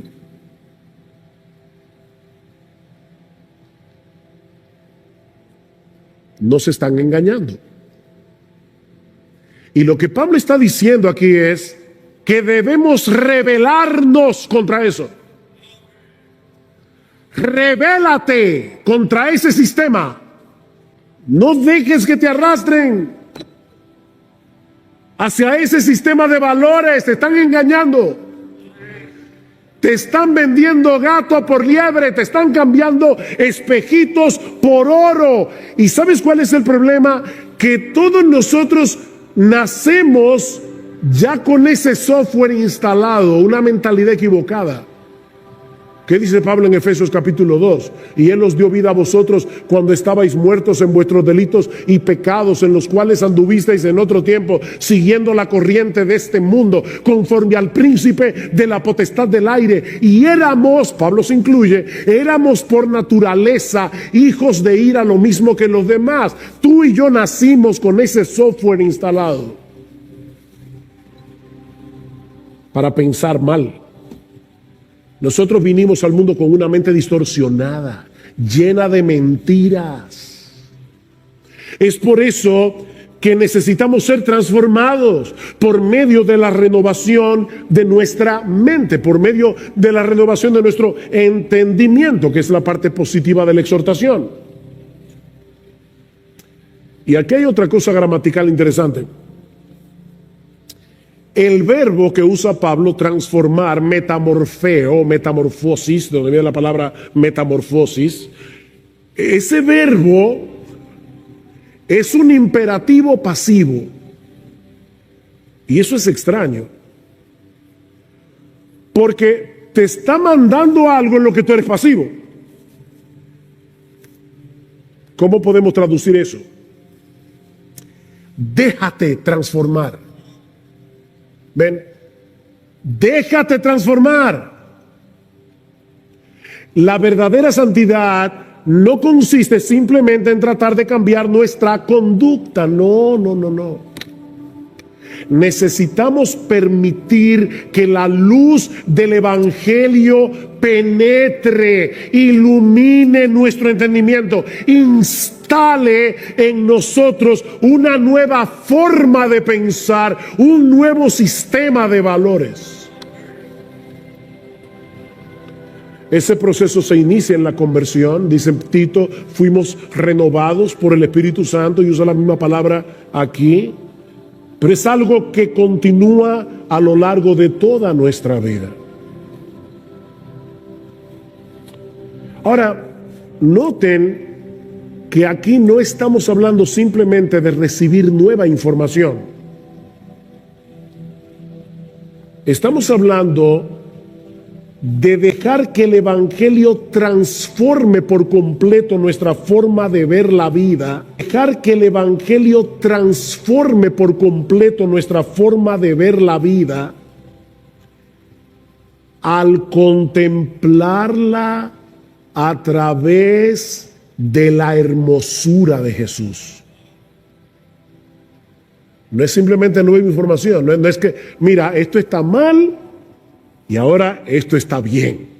Eso es una información. Ese cambio no dura.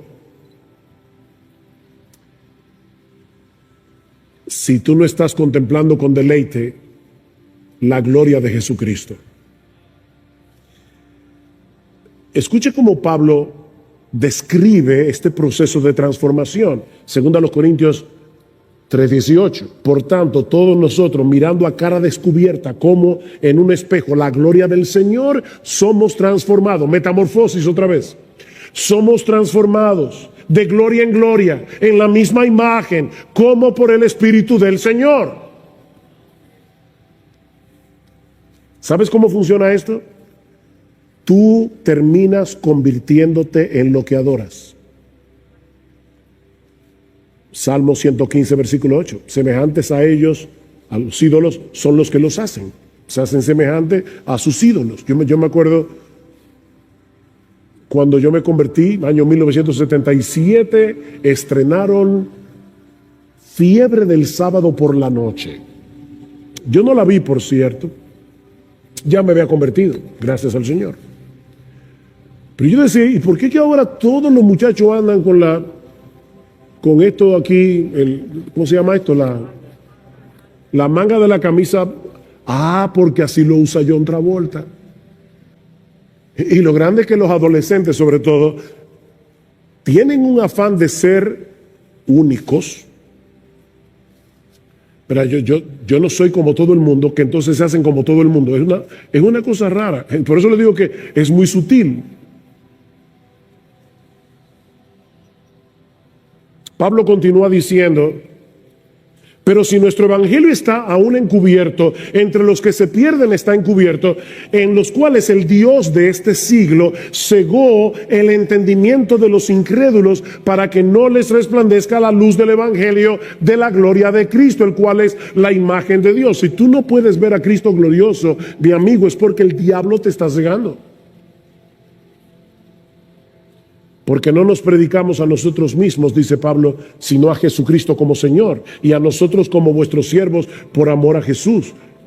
Pablo, ¿y por qué tú predicas si acabas de decir que el pecador está ciego?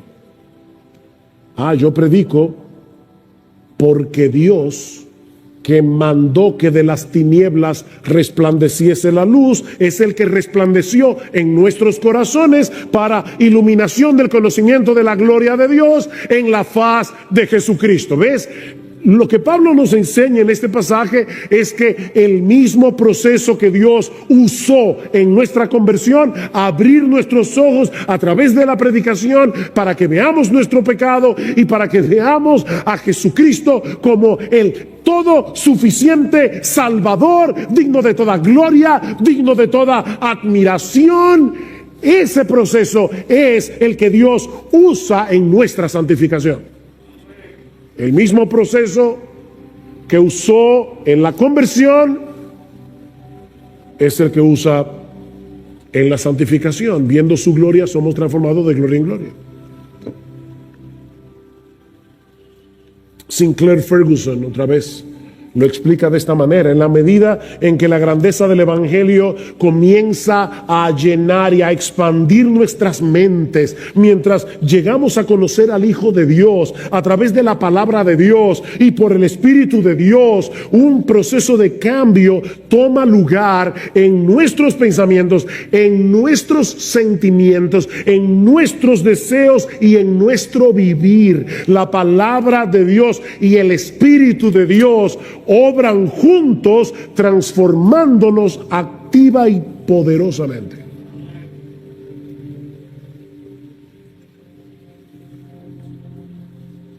Solo de ese modo podemos verificar cuál es la voluntad de Dios, lo que es bueno, aceptable y perfecto.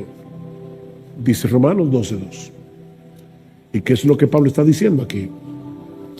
Que cuando la mente es renovada por la palabra de Dios y comenzamos a valorar la gloria, la hermosura de Jesucristo por encima de todas las cosas y a encontrar nuestro máximo deleite en Él, no solo vamos a comprender cuál es la voluntad de Dios, qué es lo que Dios quiere de nosotros, sino que vamos a estar de acuerdo con Él en que eso es lo mejor para nosotros.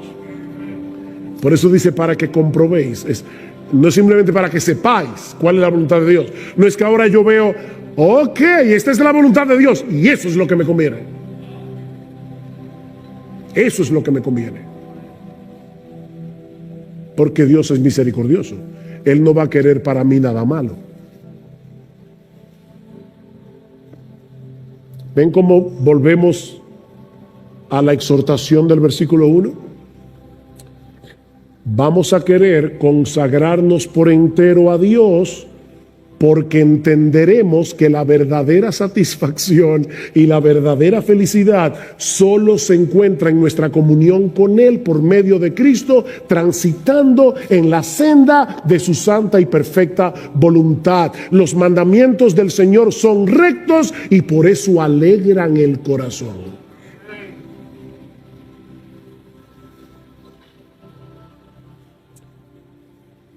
El hecho de hablar de sacrificio puede llevarnos a pensar que el llamado de Dios es algo como esto. Mira, tú vas a vivir una vida miserable aquí en la tierra, pero no te preocupes que al final viene la gloria. ¿Verdad? Eso es como alguna gente ve la vida cristiana. Aquí una desgracia, pero no te preocupes, esa desgracia dura poco. Lo bueno está del otro lado.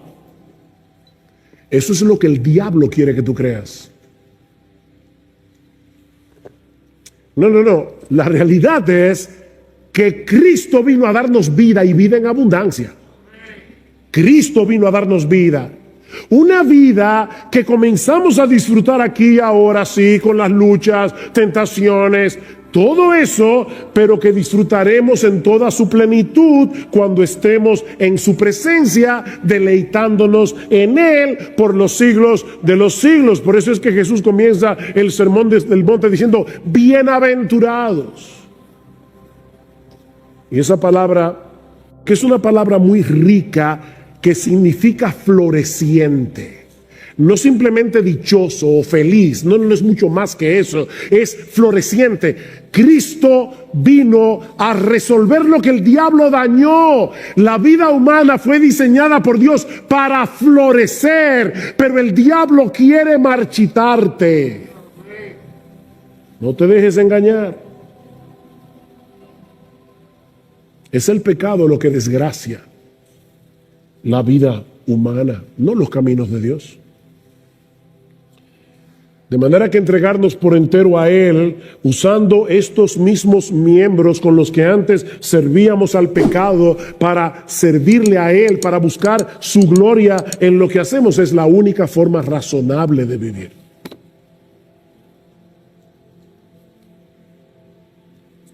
Y a la luz de esa realidad, déjame hacerte una pregunta.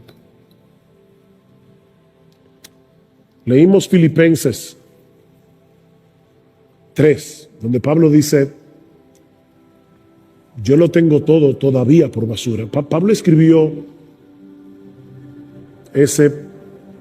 libro unos 30 años después de su conversión. Y él está diciendo, cuando yo vi la gloria de Jesús camino a Damasco, todo lo demás para mí se convirtió en basura. ¿Y saben qué? 30 años después lo sigo considerando basura por el incomparable valor de conocer a Cristo.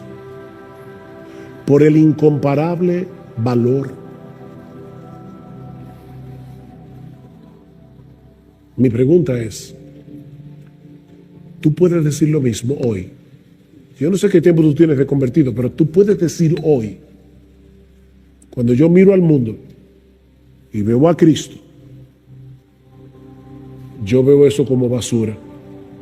Lo tengo todavía como basura. Mi hermano, ¿cómo está tu vida espiritual? De verdad, en serio, hoy, ¿cómo está tu vida espiritual? Mi esposa me dijo ayer o antes de ayer, no me acuerdo, que debemos tener cuidado para no vivir de glorias pasadas. Y yo le dije, uy, qué bueno está eso. Lo voy a decir en el mensaje. Porque hay hermanos aquí que tienen ya bastante tiempo en el Señor.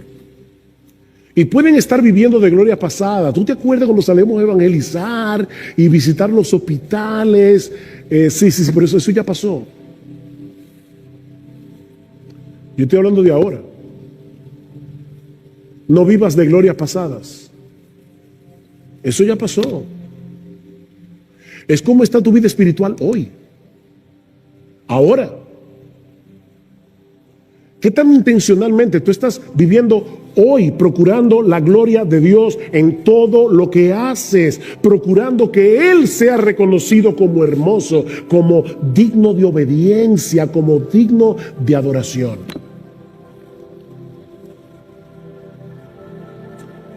Mira, mi hermano, mi hermana, si tú has decaído espiritualmente, te has enfriado en tu fe,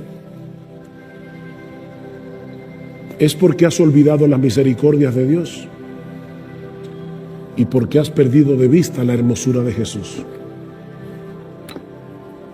Es tan sencillo como eso. Y la gloria de Jesús está eclipsada. ¿Saben lo que es un eclipse, verdad? Que aquí está el sol, la luna se interpone, ya no veo el sol, ya no veo la luz como la veía antes, el mundo como que pierde su color, se vuelve mustio, gris. ¿Es así como tú ves la vida cristiana ahora? Jesús está eclipsado. Porque otras cosas se están interponiendo entre tú y Él.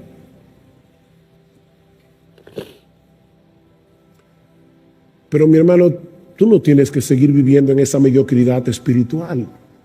Vuelve a meditar en las misericordias de Dios para contigo. Vuelve a meditar en las misericordias de Dios, en las pasadas, en las presentes. Recuerda, nuevas son cada mañana. Hace mucho leí la historia de un individuo que va manejando su carro y cuando llega a la vía del tren, de repente el carro se le apaga. En medio de la vía. Él tranquilamente no ve ningún tren a la vista, comienza a tratar de desabrocharse el cinturón de seguridad para prender el vehículo, pero el cinturón está trabado. Y de repente él ve a lo lejos un tren que se acerca. Y ahora él está latiendo a 1000 por hora, tratando de quitarse el cinturón, pero el cinturón sigue trabado. Y el tren se acerca. Y cuando ya el tren está a punto de arrollarlo, él siente que algo lo golpea por detrás y él mira por el retrovisor y se da cuenta que es alguien en un camión que decide meterse en la vía para sacarlo a él y el tren se lo lleva de encuentro. Y ahí se le destraba el cinturón de seguridad. El individuo sale del coche, del carro, mira el camión destrozado y al hombre seguramente muerto, y él no sabe cómo agradecer el hecho de estar vivo, el hecho de estar vivo. Pero La historia no termina ahí. De repente él escucha un ruido raro en el baúl del carro. Y cuando lo abre, se da cuenta que su niño de 5 años jugando se había escondido en el baúl. Y si él había estado agradecido hace 2 minutos, ahora ya él no sabe cómo postrarse y dar gracias por lo que ha sucedido. Mi hermano, lo que yo te estoy diciendo es lo siguiente: cada vez que nosotros venimos a la iglesia y vemos una nueva faceta del evangelio, y vemos una nueva faceta de la hermosura, de la gloria, de la majestad incomparable de nuestro Dios, de las misericordias de Dios, es como si encontráramos niños en el baúl cada domingo, otro niño y otro niño y otro niño. Las misericordias de Dios. Oh, mi hermano, medita en la misericordia de Dios y sumérgete en su palabra. No hay otro remedio. Sumérgete en las escrituras para que puedas volver a contemplar la gloria de tu Salvador. Porque recuerda que es contemplando su gloria que somos transformados de gloria en gloria en la misma imagen. Como por el Espíritu del Señor. No hay atajos aquí. Cómete este libro. Cómete este libro. Cómete este libro.